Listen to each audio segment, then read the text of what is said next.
Les gens me demandent souvent de cesser l'œuvre de Dieu. Et cela m'amène à réfléchir à ce que je pourrais faire à la place. J'ai même rencontré des audacieux et audacieuses qui se sont présentés devant moi comme envoyés avec la mission de me convaincre d'abandonner ce que je suis en train de faire. Ces questions me troublent car je me demande ce que je pourrais bien faire d'autre. Je n'ai jamais été tenté par l'alcool ou l'ivrognerie. Et même si j'essayais, je sais que cela ne me conviendrait pas. Car je suis né pour servir Jésus-Christ, le roi des rois. Or, il n'y a pas la meilleure chose que servir le roi des rois. Il n'y a pas la bonne chose, le plus grand privilège d'être dans la royauté, en train de servir le roi, d'être dans le sillage du roi, qui est Jésus-Christ en train de le servir. Je n'ai pas osé explorer le monde des fétiches, car les empreintes de Jésus-Christ sur mon corps inspirent souvent la crainte chez les féticheurs, qui finissent par me repousser. C'est alors que j'ai réalisé que mon sang n'est pas destiné à servir le diable et ses acolytes, mais à promouvoir l'intérêt du royaume des cieux. Il souhaite que je m'engage dans d'autres activités qu'en dehors de l'œuvre de Dieu. Or, l'évangile de Jésus-Christ brûle en moi comme une flamme éternelle. Et la seule façon de me contenir est de partager en prêchant Jésus à l'aide des moyens que Dieu m'a donnés. Le média, l'évangélisation porte à porte. Pourquoi devrais-je abandonner l'œuvre de Dieu? Qu'est-ce que je pourrais offrir à Jésus-Christ en retour pour tout ce qu'il a fait pour moi, si ce n'est de gagner des âmes pour lui? Je suis un champion par Christ, car grâce à l'amour de Jésus-Christ, mon âme autrefois destinée à la perdition a été sauvée. Je suis un champion pour Christ, parce que je suis appelé à gagner des âmes pour lui. Il m'a déjà équipé et oint du Saint-Esprit pour accomplir cette mission. J'ai eu l'opportunité de m'exprimer dans le cinéma par passion pour le 7e art, mais ce n'est pas ma destinée. Ma mission finale est de prêcher l'évangile de Jésus-Christ. Bien que dans ma jeunesse, j'ai exprimé la consommation du chanvre sous l'influence de mes collègues étudiants, cela n'a pas tenu, car mon sang et ma santé ont été consacrés au Seigneur Jésus-Christ. Que pourrais-je offrir à Jésus de plus précieux que de le servir en gagnant des âmes pour son royaume?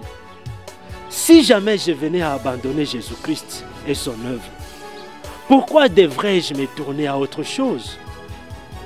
Me plonger dans la consommation des chanvres alors que ma santé m'en dissuade? Seriez-vous vraiment content de me voir abandonner ma foi en Jésus? Seul le diable attend avec impatience ma chute, mais il devra attendre longtemps. Au lieu de me demander d'arrêter, je vous invite à me soutenir, à m'encourager et à me bénir. Donnez-moi des conseils tirés des épreuves que vous avez su surmonter. Cela m'aiderait à aller plus loin et plus vite dans ma mission. Vous qui m'écoutez, ne soyez pas seulement des observateurs passifs, mais engagez-vous à m'aider réellement. Ne soyez pas de ceux qui attendent me voir sombrer pour me critiquer. Ne soyez pas non plus de ceux qui préfèrent me filmer dans mes moments difficiles pour poster sur vos médias sociaux.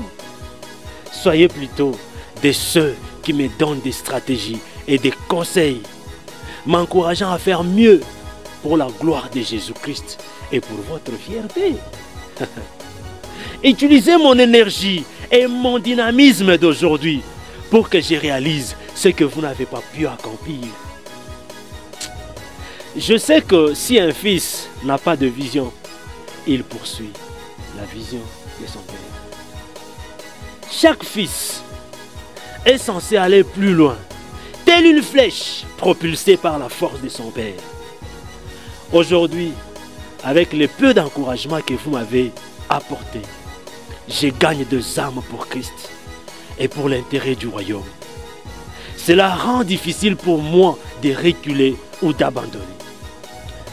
Un vieux sage m'a dit un jour, d'ailleurs il me le répète chaque jour, il me dit, champion, celui qui a déjà commencé mérite d'être encouragé à continuer et à aller plus loin. Mes frères, l'abandon n'appartient pas à l'ADN de Jésus-Christ que je porte en moi. Lorsque Christ a réalisé que sa mission était difficile, voire même impossible, il a pourtant persisté, même en pleurant au jardin de Gethsémane. Hélas, il n'avait pas abandonné. Puisqu'il n'a pas abandonné, moi non plus, je ne renoncerai pas.